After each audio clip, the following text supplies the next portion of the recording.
بسم الله الرحمن الرحيم السلام عليكم ورحمة الله تعالى وبركاته داوديال كسو دوادا wararkii ugu dambeeyay dhanka ciyaaraha oo aan idinku soo gudbinayo channelkan xogta ciyaaraha waxa ayaabaha markaasi subaxnimadan wararka iyaga kula socdoontaan waxa kamid ah Inter Milan oo si rasmi ah u shaacisay macalinkeeda cusub oo ay u magacawday Antonio Conte Sergio Ramos oo fariin soo dhaweyn u diray ciyaaryahan Eden Hazard waxaa la socdoontaan oo kale Barcelona oo la ogaaday inay heshiis qarsoodi ka saxiixatay Antoine Griezmann bishii March ee tagtay iyo Atletico oo ku dacweynaysa FIFA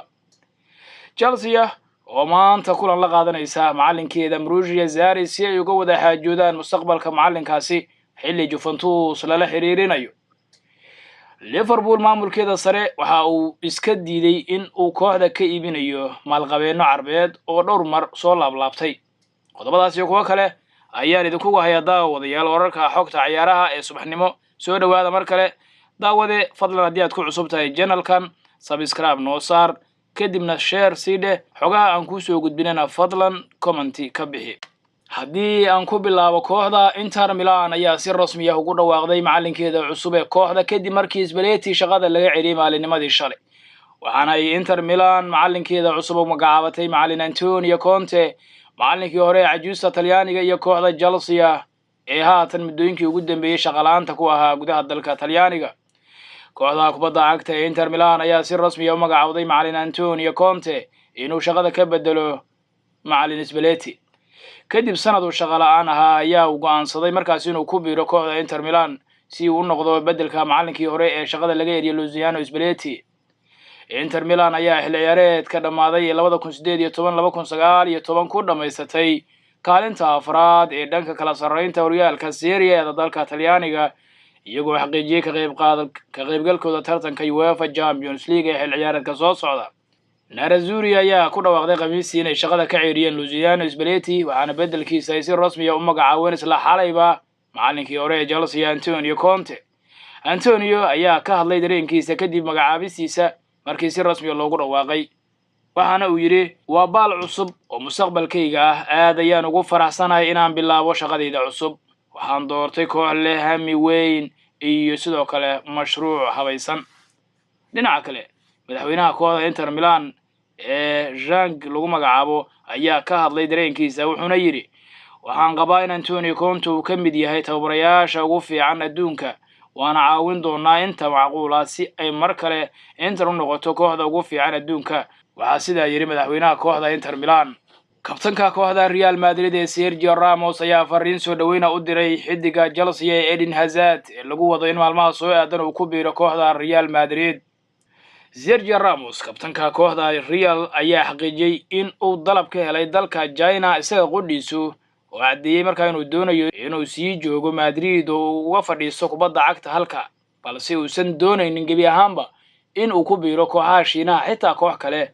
laakiin uu naftiisa u hibeeyay in uu xitaa firi ugu ciyaaro kooxda Real Madrid markii uu shirjiraad ku qabtay magaalada Madrid waxa soo baxay fariimo kale oo Sergio Ramos u diray xidiga kooxdiisa sida weyn u doonayso Eden Hazard kaas oo isna si buuxda markaa ugu dhawaaqay inuu Chelsea ka baxayo Ramos ayaa fariintan u diray Eden Hazard waxaana uu ugu sheegay inuu soo dhaweynayo si weyn waliba kadib finalkii Europe League ayuu Eden Hazard saxaafadda u sheegay inuu gaaray go'aanka bixitaanka kooxda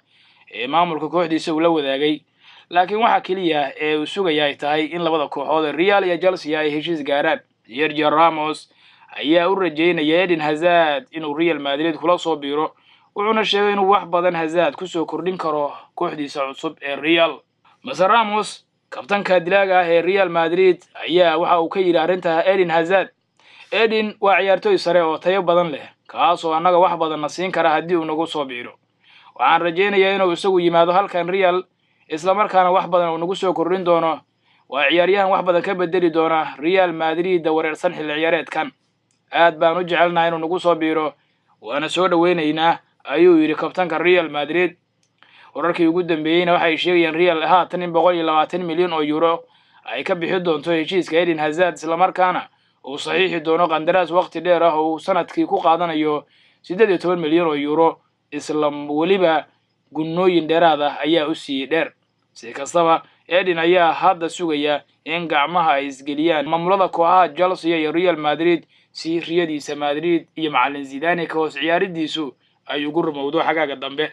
kooxda Barcelona ayaa lagu ogaaday inay heshiis qarsoodi ka saxiixatay Antoine Griezmann bishii March tagtay Atletico Madridna waxa ay dacwad ka gudbisay Barcelona oo ay FIFA ku dacweynayso. barnaamijka Elorguar ayaa lagu sheegay inay hayaan dukumiinti cadaynaya arrinta isla markaana ay dhawaan soo bandhigi doonaan. Griezmann ayaa aad ugu dhawaaday inuu ku biiro Barcelona xagaagii la soo dhaafay, laakiin xidiga reer Faransa ayaa go'aansaday ka hor koobka adduunka inuu hal ciyaareed kale oo uu sii joogo Atletico Madrid. 14 bishii May, Griezmann ayaa ku dhawaaqay inuu ka tagayo Atletico Madrid si uu u raadsado tartan cusub. sida lagu sheegay barnaamijka Elorguar oo markaasi Griezmann ayaa kulankii Camp Nou ee Barcelona waxa uu ciyaaray isagoo heshiis u saxiixay Blaugrana. warar cusub oo soo baxayna ayaa aad waxay markaasi uga sheegayeen Atletico Madrid ay aad uga carootay kooxda Barcelona kuwaas oo laga yaabo baa leeyahay inay dacwad ka gudbiyaan ama ay u gudbiyaan FIFA maadaama ay Barcelona xiriir la sameysay xidig iyaga qandaraas kula jira oo ay si qalad markaa ula heshiisay. xagaagii 2018 ayay Atletico cabasho ka dhan Barcelona u gudbisay FIFA markii uu madaxweynaha Barcelona Josep Mario uu arrinta Griezmann kala sheekaystay walaashiisa Maamo. haddii dukumiintiyada la hayo ay xaqiijiyaan in Barcelona ay wada hadal la gashay Griezmann ama wakiiladiisa iyagoo Atletico Madrid aysan wax ka warqabin, waxa kooxda reer Catalan ay halis geli doontaa inay ganaax kala kulanto FIFA. haatan Griezmann ayaa la hadal hayaa in uu markaasi ku biiri doono kooxda Barcelona,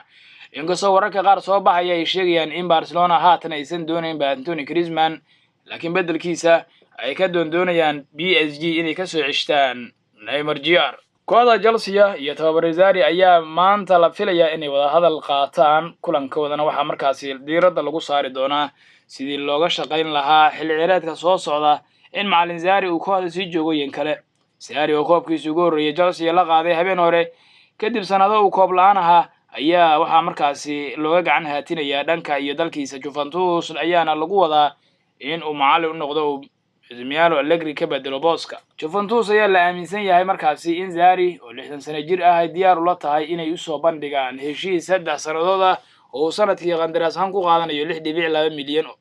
balse aysan weli dalab rasmi ah ka soo gudbin. Mauricio Sarri ayaa markii laga yimaado inuu Chelsea ku hogaamiyay Europe League haddana kooxdiisa u suura geliyay booska saddexaad ee kala sarreynta Premier League, sidoo kalena la gaaray finalka Carabao Cup. haddana sidaa ay tahay weli cadaadis ayaa saaran. tababarihii hore ee Napoli Mauricio Sarri ayaa waxa uu hadalkiisa ku sheegay inuu dareemayo in Chelsea ay tahay kooxdiisii, taas ayaana shaki ka saaraysa rabitaanka markaasi ku doonayo inuu kooxda ka baxo. isagoo arrimahaasi kala fogaanaya saxaafadda ayuuna yidhi waxaan bilaabayaa inaan dareemo in safkan Chelsea uu yahay midkaygii. ballanka iyo kooxda Liverpoolna wararka ka imaanaya Liverpool ayaa sheegaya in maamulka sare ee kooxda ay bilaabeen haatan ka hadlida warar la xiriirinayay in kooxdu ay doonayaan inay iibsadaan maalqabeeno Carbeed. gudoomiyaha kooxda Liverpool Tom Werner ayaa waxa uu ka hadlay arrinta la xiriirinaysa kooxda in ay Carabtu iibsanayso, waxaana uu sheegay in markaasi mar horeba ay u kordhiyeen heshiiska kooxda isla markaana ay doonayaan inuu kooxda ku sii nagaado macallin Jurgen Klopp oo aysan markaasi hadda wax kale ku mashquulsanayn. waxaa haatan aan diiradda saaraynaa finalka Champions League, wax kale haatan inaan ka hadalnaahi culays kale ayay nagu keenayaan ayuu yidhi. gudoomiyaha ayaa yidhi xaqiiqdii ma doonayo inaanu xaaladiisa kaga doodno saxaafadda horteeda, gaar ahaana iyadoo aad markaasi u soo dhow yahay finalku, laakiin waxaan filayaa inaan ogtihiin inaanu ka fikirno isaga. Master Tom gudoomiyaha kooxda Liverpool ayaa waxa uu ka hadlay ama uu ka faalooday iibinta kooxda oo uu sheegay markaasi in diiraddu ay saaran tahay in kooxaha Carbeed oo maalqabeena ay doonayaan inay iibsadaan. waxa uu kaga jawaabay mar kasta oo ay wararkaas xantahay soo baxaan hoos ayaan u dhignaa. waxaan rajaynayaa in dadku ay garanayaan inaanu diiradda saarayno sii wadista horumarka kooxda. ma qabno wax dareen ah oo iibin la xiriira. waxaanu gaarnay boos aanu inagu filanayno inaanu kooxda ku jirto qaabkii ugu fiicnaa ee ahayd waqti aad u fog. waxaanu markaa baahi u qabnaa inaanu koobka ku qaadno Madrid. aad baan rajadaas u qabnaa. waxa haatan diiraddan saaraynaana waa midda Champions League ayaana hor yaalla, laakiin wax iibina haatan niyadeena kuma jiraan. ayuu hadalkiisa ku soo gabagabeeyey gudoomiyaha kooxda Liverpool. daawadayaal intaa ayaan ku soo gabagabeynayaa wararka subaxnimo ee xogta ciyaaraha haddii alla uu dira raalli ka noqdo waxyaabaha soo kordhay ee ama suuqa la xiriira ama wararka kale ciyaaraha halkan channelkan xogta ciyaaraha ayaad kala socon kartaan mahadsanidin.